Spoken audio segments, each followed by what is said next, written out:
नमस्कार, नवराष्ट्रमध्ये आपल्या सर्वांचं खूप खूप स्वागत आहे। मी प्रथमेश आणि आपण पाहताय बातम्या सेकंदात। महाविकास आघाडीत जागा वाटपावरून कुठलेही मतभेद नाहीत असा दावा खासदार संजय राऊत यांनी केला।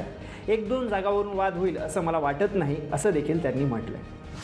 वाहन चालक कायद्याविरोधात कालपासून वाहन चालक संपावर गेले आहेत। त्याच संपाचा आजचा दुसरा दिवस आहे। या संपाचा परिणाम म्हणून काल सायंकाळी राज्यातील नागपूर, पुणे, मुंबई यासह अनेक शहरांमध्ये पेट्रोल पंपावर नागरिकांनी गर्दी केली। तसेच अहमदाबाद मुंबई महामार्गावर पोलिसांचा बंदोबस्तही वाढवण्यात आला। केंद्र सरकारने केलेल्या कायद्याविषयी थोडा गैरसमज झाला असल्याचं मंत्री राधाकृष्ण विखे पाटील यांनी सांगितले। संपकऱ्यांनी अनेक ठिकाणी संप मागे घेतला आहे। संध्याकाळपर्यंत परिस्थिती निवळेल अशी अपेक्षा मंत्री राधाकृष्ण विखे पाटील यांनी व्यक्त केली आहे। ट्रक चालकांच्या संपाचा अमरावतीच्या भाजीपाला मार्केटवर अर्थात भाजीपाला बाजारपेठेवर मोठा परिणाम झालाय।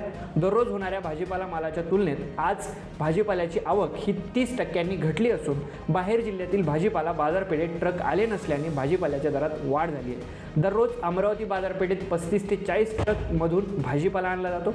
आज मात्र केवळ 8 ते 10 ट्रक आल्याचं व्यापाऱ्यांनी माहिती दिली आहे।